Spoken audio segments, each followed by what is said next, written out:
What's up, guys? Coming to you from I Mess With Cars Garage. Today we have a pretty cool video. This is actually my buddy's 240i. He's had it for a while. It's got a handful of things done to it already, but what we're doing is gonna be pretty sick. So he's already got an intake. Yeah, we know it doesn't do much on stock turbo, obviously. He has a catless downpipe, high pressure fuel pump. He actually has bigger direct injectors as well.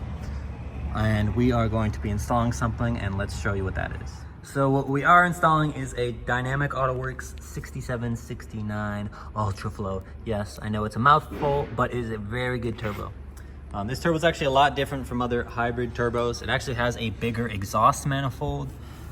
So the casting itself is bigger, the runners are bigger, and stuff like that. So it's really like a big turbo in stock location. People can argue about it for years, but it is what it is. It's a great turbo. We also have a bigger intake as well. It's really important that you have proper airflow. This filter also has a velocity stack on the inside, which is really cool. But it should flow plenty of CFM for this turbo.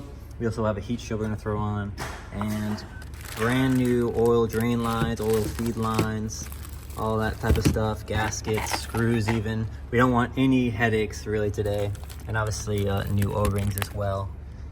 Which we probably won't need because these lines already have new O-rings, but it just came with that exhaust manifold gasket anyways. Going to be changing the oil after, don't worry. Don't have to hold your breath. We're gonna change the oil, we're gonna prime the turbo. Everything's gonna be fine for the keyboard warriors already thinking of typing something. Yeah, this isn't gonna be a how-to video, but you'll see a little bit of the process if you've never seen a turbo removal on these cars before. We also got a danex collaboration.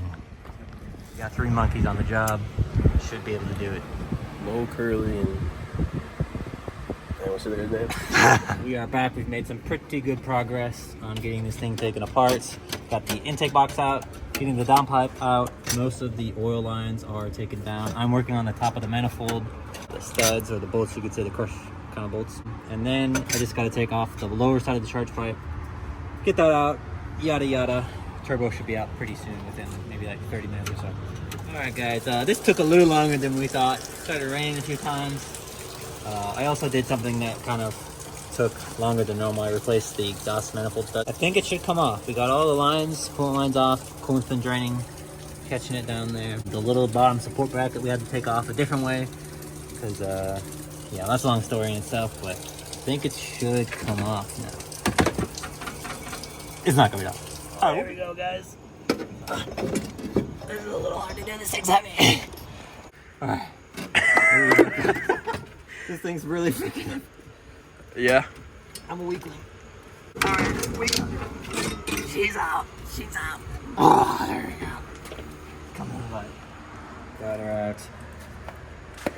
Small boy. Just to quickly show you the size difference. Oops. See both. And the other one, the DAW. Big difference, especially on the stock cold side right here. Pretty small. Ignore the orange, that's from Octane Booster or MMT. DAW, much bigger. We have got the brand new oil lines on. The turbo is primed. Probably will prime it again in the car, but I did put a little bit of oil in the oil feed line. Yeah, it's pretty much ready to drop in. Show you what we're looking at.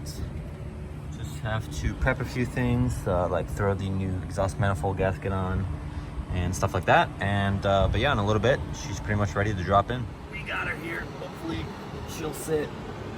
It's definitely a challenge, but yeah, we're about to put her in. She is officially in the car.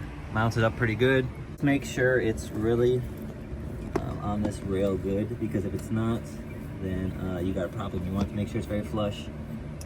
Put the bracket back on, time to put the nuts on, put on some of the oil lines, then start putting back the intake and charge pipe, and should be pretty close to be able to fire up. All right, the time has come. A few Modelos later. It's mocked up for now, don't worry, we have a heat shield for the manifold. And we're just doing a test start, making sure nothing leaks, bleeding the coolant system, and then we'll kind of wrap it up completely and go from there. Here we go.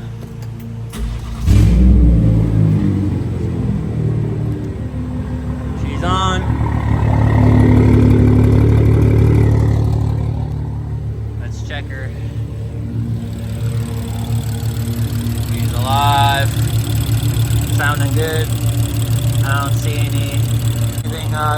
So yeah, we're just gonna look it over, watch the cooling, and go from there. Kind of forgot to take a video, but she's all buttoned up. Heat shield's on. We just changed the oil as well. I already got the first base mat from David Shoup. For now, she's all wrapped up, just waiting on for another revision. I just sent a data log, put on the slicks, but for now, for the 93, these should be okay. It'll probably start spinning them when we progress in the 93 tune. We do have the slicks over there, I think I showed you guys. So that's good. Once we start getting into the ethanol side, definitely we'll need to put those on. So far so good, no leaks, nothing weird, drives nice and smooth. And I'd say it's so far pretty much a success. All right, we made it back to the lab. Checked on the coolant again, still good.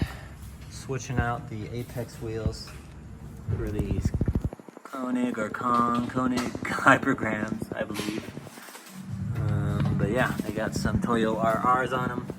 275, hopefully they do much better than those, that's for sure. Fitment's it's a little extra meaty, that's for sure.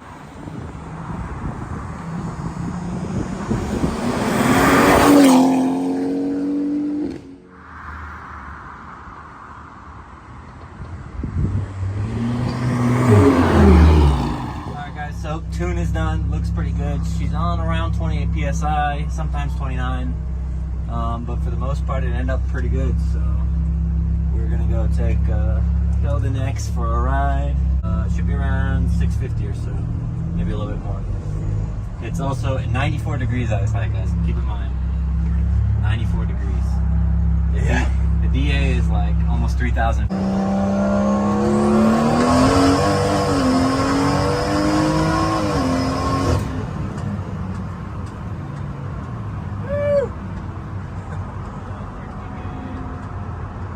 It is hot as heck out. 91 degrees.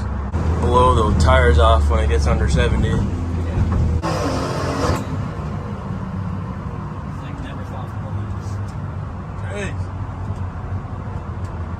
DI only, just high pressure and injectors. No low pressure fuel pump, no port injection or anything like that. Stock transmission. Pretty like minimal mods. Literally just turbo. High pressure and injectors, and obviously intake and small cheap stuff, but that's about it. There's nothing like built on this car. It's all pretty much factory components. It's pretty cool.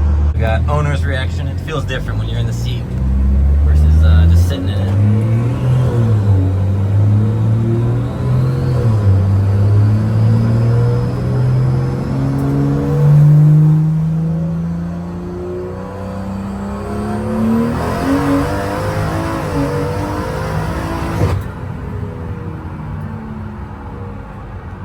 Well guys, that's pretty much it. She's all finished. Turbo is in. Everything's buttoned up. Nothing's leaking or pouring out of the car.